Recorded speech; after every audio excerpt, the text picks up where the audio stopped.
जय जगन्नाथ मेरे प्यारे किसान भाइयों, एग्रीकल्चर बाबा हेल्प डेस्क में आपका हार्दिक स्वागत है। हर साल 5 से लेकर 10 फार्मर भाइयों की एक कंप्लेन हर साल आती है कि लेमडा साइलोथ्रिन के उपयोग करने से उनके शरीर में बहुत अत्यधिक एलर्जी हो गई है। कुछ फार्मरों की तो ये शिकायत इतनी ज्यादा होती है कि 2-3 दिन उन्हें हॉस्पिटल में एडमिट रहना पड़ता है, क्योंकि कुछ को ये एलर्जी इतनी ज्यादा हो जाती है कि उनके लिए जानलेवा हो जाती है। तो आज के वीडियो में सीधे और सरल तरीके से बात करेंगे कि आखिरकार इन फार्मर भाइयों को ये परेशानी क्यों देखने को मिलती है और इसका सबसे सटीक और सरल उपाय क्या है।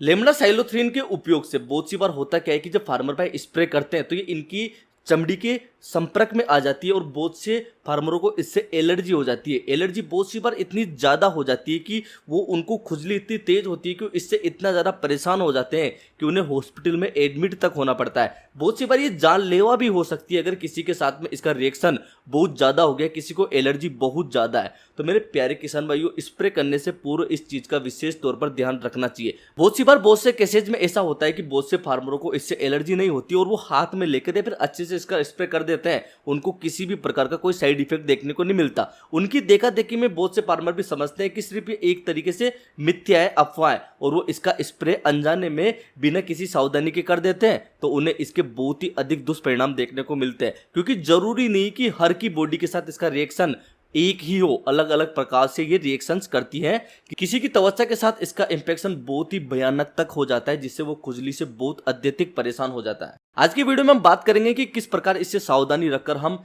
इसका ये दुष्परिणाम है इससे बच सकते हैं। मुख्य तौर पर मैं आपको रिकमेंड करूंगा कि एक जो ये आप स्क्रीन पर देख सकते हो रिलीप नाम से इसके साथ में जो पुड़ी आती है, ये आपको लगभग ब्रांडेड हर कंपनी के लेमडा साइलोथ्रिन के साथ में मिल जाएगी। हो सकता है ये दूसरी कंपनी की अलग प्रकार से आती हो, ये एक प्रकार से बिल्कुल मुफ्त है। आपको स्प्रे करने से पूर्व इस पाउडर को हल्का सा हाथ में लेना है, उसके साथ में तेल को मिक्स करके जो आप अपनी चमड़ी के लगाते हो किसी भी प्रकार का, उसको मिक्स करके इसको अच्छे से अपने पूरे शरीर में मालिश कर लेना है। जहां जहां पर आपको शक हो कि यहाँ से आपके जो दवाई है वो संपर्क में आ सकती है, उसके बाद इसका स्प्रे करना चाहिए। अगर आपके पास ये चीज अवेलेबल नहीं है तो आपको पूरे कपड़े अच्छे से पहन के हाथों में तेल की अच्छे से मालिश करके इस चीज का विशेष ध्यान रखना है कि दवाई आपके त्वचा के संपर्क में न आ सके। उसके बाद मुख्य तौर पर जो सबसे बड़ी गलती करते हैं हमारे फार्मर भाई, मुख्य तौर पर ये बहुत कम देखने को मिलता है, लेकिन जहां पर भी ये समस्या होती है ये बड़ी भयानक होती है। बहुत सी बार फार्मर भाई तुरंत स्प्रे करने के बाद तुरंत टॉयलेट चले जाते हैं और उसके बाद जो प्राइवेट पार्ट होता है वहाँ पर जो खुजली होती है, इंफेक्शन होता है, ये बड़ा भयानक होता है। ये बहुत ही तीव्र गति से फैलता है।